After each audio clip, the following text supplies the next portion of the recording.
province's powder. Well, it is the province's powder, but being the governor of the province, I can do with this powder as I wish, and within my authority, I can have it moved out of this powder house where it is vulnerable to misuse. Misuse? Misuse, I would say, yes. I am attempting to remove strife and the possibility, the risk of conflict from this benighted province. I wish you all the best. Yes, I do. I'm optimistic. I do believe we can find a middle ground. But first, we must take this and put it in a safe place out at Castle William. Okay. Very good. Thank you, Governor Gage. You're very welcome.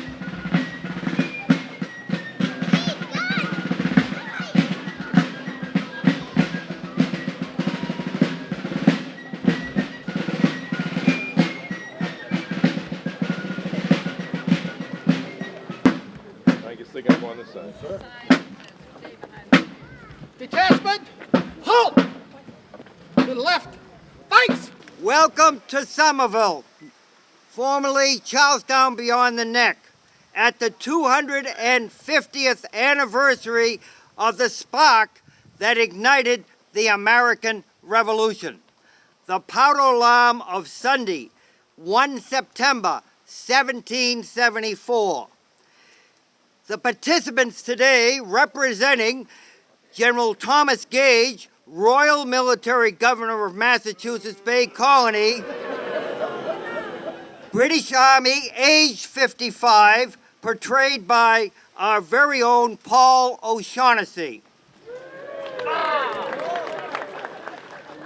William Brattle, former council member and militia general, county gentleman, in charge of all militia in Middlesex County, age 68, portrayed by Doug Ozelis. David Phipps, Middlesex County High Sheriff, militia colonel and country gentleman, age 49, portrayed by Michael LePage. Austin, a local man, middle-aged, age unspecified. And a Frothingham, a middle-aged Massachusetts Bay Colony citizen, age. I'm your host and Charlestown Beyond the Neck representative speaking for the Somerville Museum and the City of Somerville. My name is Lawrence Wilworth, lifelong resident of Somerville. Before us, we have representatives of the 4th and 10th Regiment of Foot of His Majesty's Armed Forces. Okay. The dumping of His Majesty's tea in Boston Harbor this past December and the resulting repressive actions have occurred.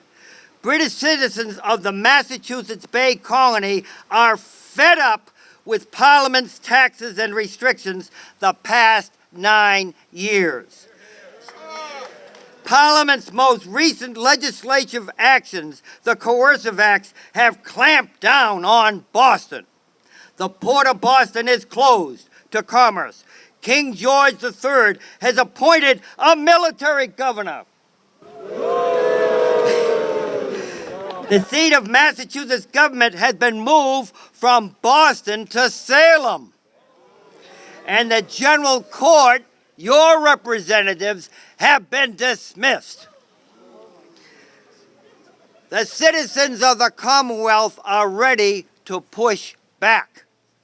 The stone tower of Quarry Hill, behind me, was erected as a windmill by John Malot, a French Huguenot refugee early in the 1700s.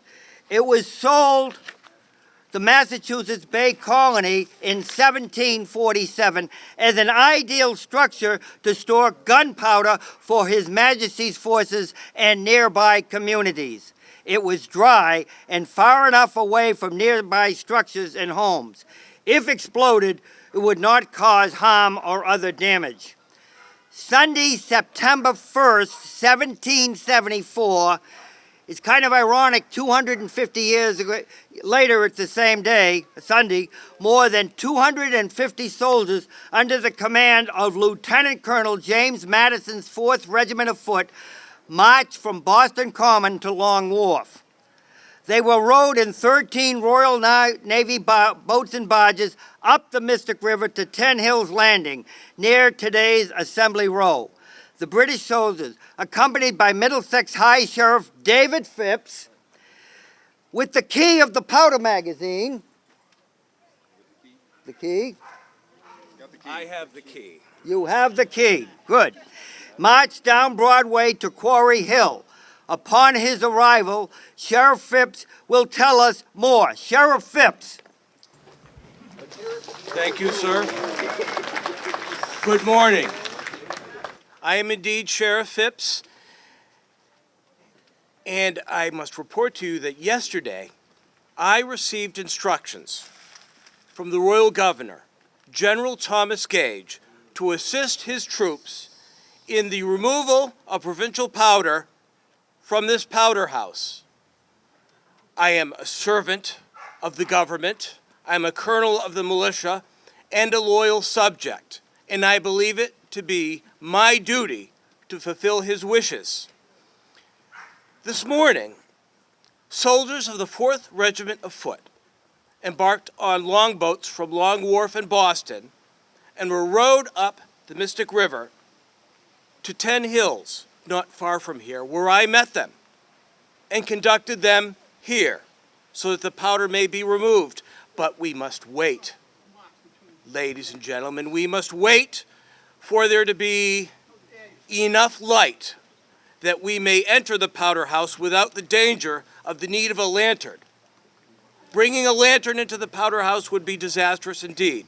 So we must wait for the sun to rise before the soldiers may do the duty of General Gage. I know it. Now speaking. Let's see. Oh, thank you, Sheriff Phipps. Now I introduce His Excellency, General Thomas Gage, the Royal Governor of Massachusetts, speaking to us from Boston. Huzzah! Thank you. Good morning, good people of Charlestown. You have been informed of the Acts of Parliament passed last spring in response to that unfortunate destruction of the East India Tea. None of us wants a repetition of that most unhappy incident of then and also of March 5th of 1770. What you call your massacre in Boston. The Port of Boston, per Act of Parliament, is now closed to trade until that recalcitrant town repays the damage cost of the tea. In the past months, there have been disturbances in the countryside, far from the port from which this began. Mobs are not letting judges hold sessions in the county courts. Members of my new council, appointed by the government in London, are unable to serve. They are being driven from their homes. You don't have to be so enthusiastic. These are serious matters. There are illegal campaigns underway to prevent the purchase of goods from Britain, and there are seditious actions in the appointment of delegates to a continental Congress. This sort of extra-legal and potentially violent action endangers our rule of law and our peaceful society. Yes, law and order. As governor, it is my duty to carry out the laws and acts of Parliament and to maintain order. Earlier this year, I promised King George himself that Massachusetts would return to the role of a peaceful and proper province under the umbrella of His Majesty. I must do whatever I can to prevent future bloodshed and to suppress seditious tendencies. Several days ago, I asked Militia General Brattle for an inventory of the powder in the Charlestown magazine. Here. Thank you, Your Excellency. We'll now hear from Militia General William Brattle, head of the Middlesex County Militia, and speaking to us from his home in Cambridge. Good morning, neighbors.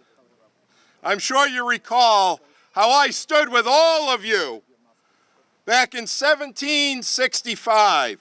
I marched alongside the men of Boston to show our unity against the Stamp Act, which of course Parliament repealed. I was a voice for the people in this province of Massachusetts Bay, acting in the Governor's Council until 1768, when Governor Bernard vetoed my re-election. And you may note that I am not amongst the gentlemen that the government in London have appointed to this new mandamus council. More's the pity. But lately, these disturbances in our province have been, well, most disturbing.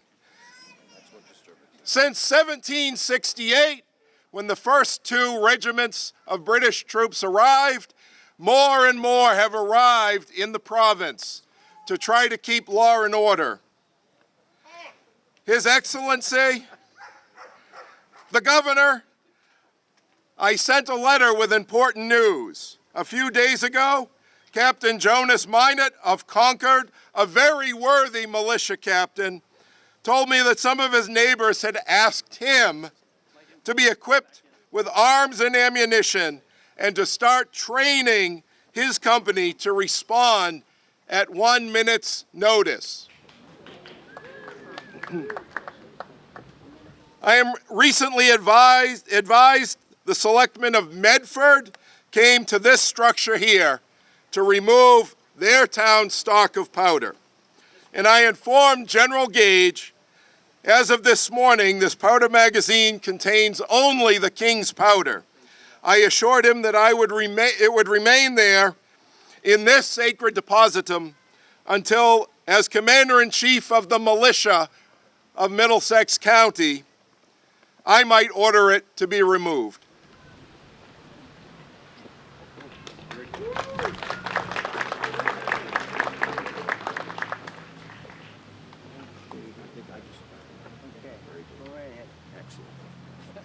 Therefore, under my authority as Governor of the province of Massachusetts Bay, I direct Sheriff Phipps and Lieutenant Colonel Madison's 4th Regiment to remove all the remaining gunpowder stored on this site into Boston, where it will be properly cared for and safe. Carry on. Attachment. Perhaps gunpowder. Yes, Your Excellency. I now see that there is sufficient light. Very good. And the door is unlocked, so the powder may be removed and brought to the safety of Boston. Attachment. Why the wild step?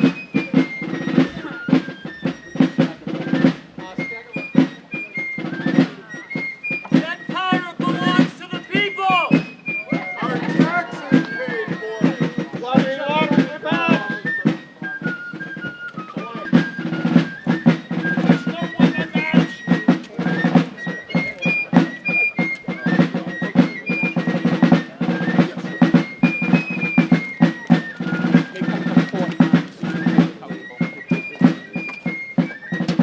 Infantry, fall back in.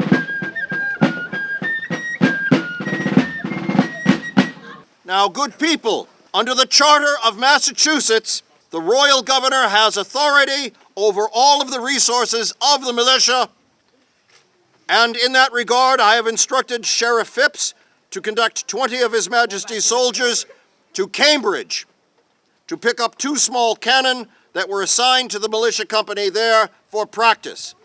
Those guns also will be far safer at Castle William under the care of the Royal Artillery. Sir, You may look for them please in take less your men, shootings, sir. this contingent, to Cambridge. It is that way. Carry on. Have the men fix the bayonets. A wise Light move. infantry, shoulder your arms. Fix your bayonets. You two. You stay and guard the powder. Come with us. And you all stay back. Shoulder your arms. I will use this. Which way are you going out? This way? We're going out this way. Make way for the King's troops! Light infantry, to the right, face. To the front, by the left wheel, march. Lead on the officer. Left wheel.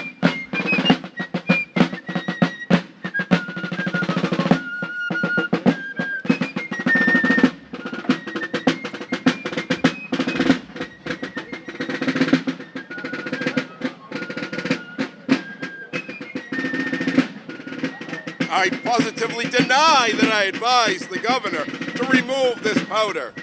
As requested, I gave him information only that the King's powder remained in the magazine. In addition, I did mention my conversation to him that I had with Captain Minot of Concord, but I never heard another word about this affair until the night before last when Sheriff Phipps came to me looking for the key. I am concerned who may find this letter, as it may get published in one of your newspapers in Boston. No, not that. I hope that you will not misinterpret what I have said as being loyal to the crown. If that happens, I might have no choice but to seek protection at Castle William on Castle Island. Oh dear. Oh dear. Now, sir, do it now. I think a hand for that dance recital you just heard.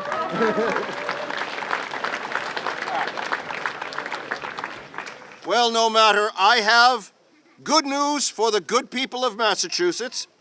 As you know, I have dissolved your general court, your legislature. We have formed our own, sir. Ah, yes, you have, haven't you? As it had voted to send delegates to this Continental Congress. With the new Massachusetts Government Act arriving from Parliament in London and new councillors having been sworn in, this morning's action will ensure that this incendiary material cannot fall into the wrong hands. I have decided that it is time for a new legislative session with new blood. So as governor, I invite all towns to elect representatives to the Massachusetts General Court to meet in Salem in October, and I look forward to seeing your representatives at that time. Fine! Fine! God save His Majesty the King! Hip hip, huzzah!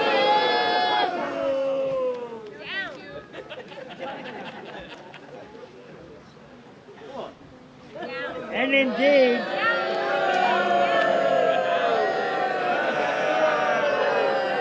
Here's your letter. They love us. And indeed, General Gage would later cancel that call for elections. The actions which you see today have set off a political explosion that rippled across Massachusetts and other parts of New England.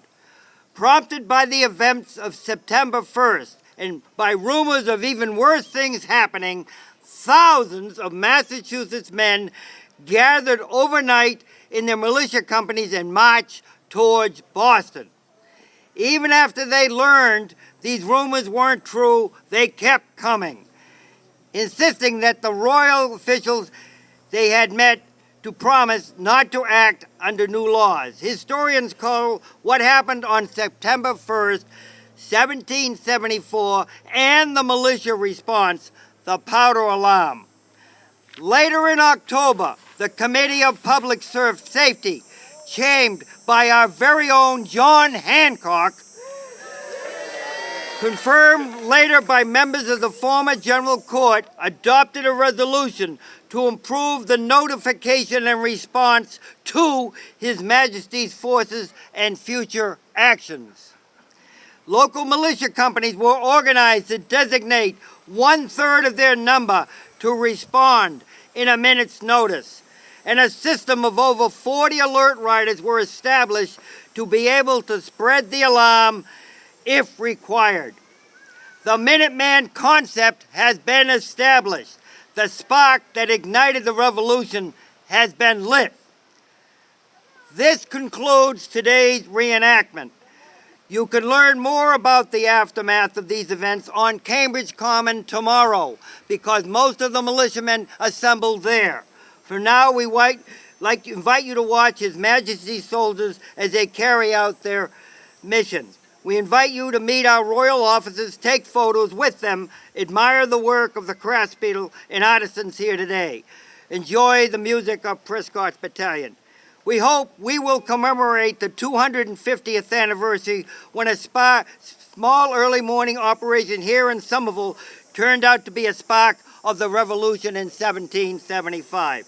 I wish to thank all the participants for this event, the City of Somerville for its support, and Grace Bryan for her tireless effort to make this event possible. Thank you again, and God bless America!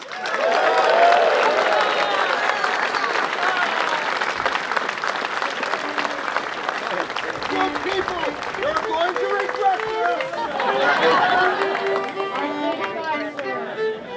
Remember, the East India Company, because corporations are people too.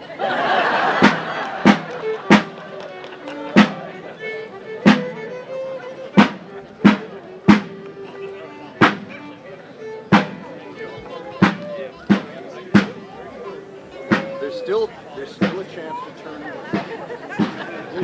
It's great to be here. This goes back a long way for me. When I was an alderman in the 70s, Lester Ralph was the mayor, and he had the reenactment, as typical as today, right here, and I was here. In fact, the kegs of dynamite that they had, I had one of the kegs in my home for longest time. It's a great event. It's history in the making, and that's why Somerville is such a great community. Good morning. I'm former Alderman Jack Conley, Ward Alderman for 22 years and at-large for 10. Grew up within a shadow here of the Potter House for the last 70 years, and it's just a joy this morning to see so many young people from around the community here to celebrate the quadrimillennial powder alarm this morning. We've had just a wonderful recreation by the players from the Somerville Museum and some of the historical societies around it. It's absolutely a beautiful dedication of that reenactment. And right now I'm very pleased to be in the company of two of the best mayors the city had, and right now her Honor, Dorothy Kelly-Gay. Dorothy. Thank you, Jack. It was a great pleasure to be here today, and such a wonderful turnout. And I want to acknowledge the part that the Somerville Museum played in all of this. If it wasn't for the Somerville Museum, we wouldn't have had this wonderful event today.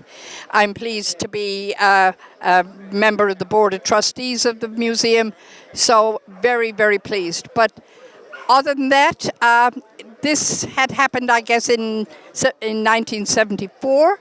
And then again, during my term as mayor in 2001, we had a reenactment after our administration got a grant to repair the roof of the tower and to spiff it up a little bit. So it's great to be here and to see all the new faces here today of the new Somervillians. I'm very proud to be a resident of Somerville and having served as mayor from 1999 to 2004. Hi, I'm City Councilor at Large, Kristen Strezzo, and we're here at the reenactment of some of Somerville history happened right here in our own backyard.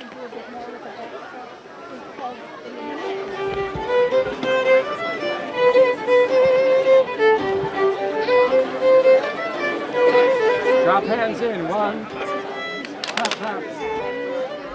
We are here to celebrate the 250th anniversary of the powder alarm. And that's the event where British soldiers on the morning of September 1st, 1774, came right here to Somerville to seize the remaining powder at the Powder House, here in what is now Powder House Square.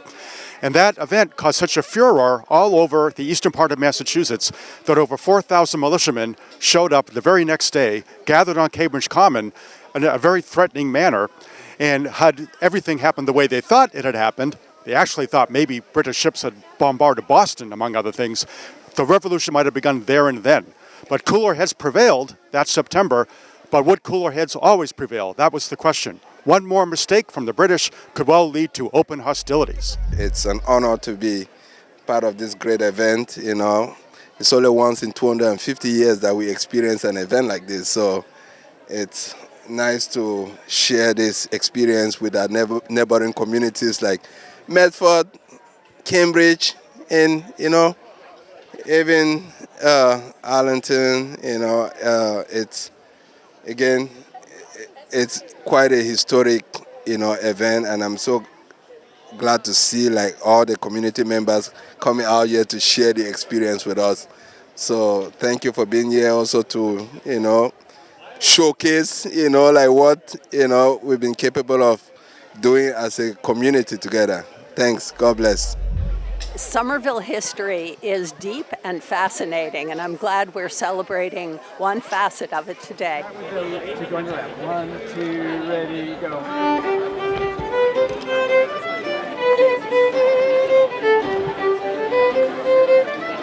Shake hands. 5, 6, 7, 8. Other way. Top hand. Top right. 3 steps in.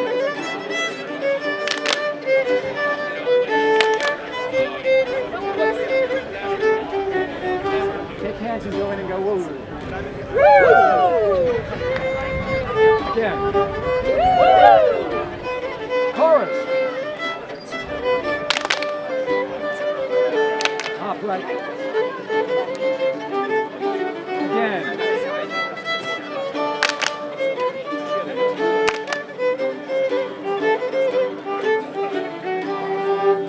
Are you worn out yet? You are so good. We have not got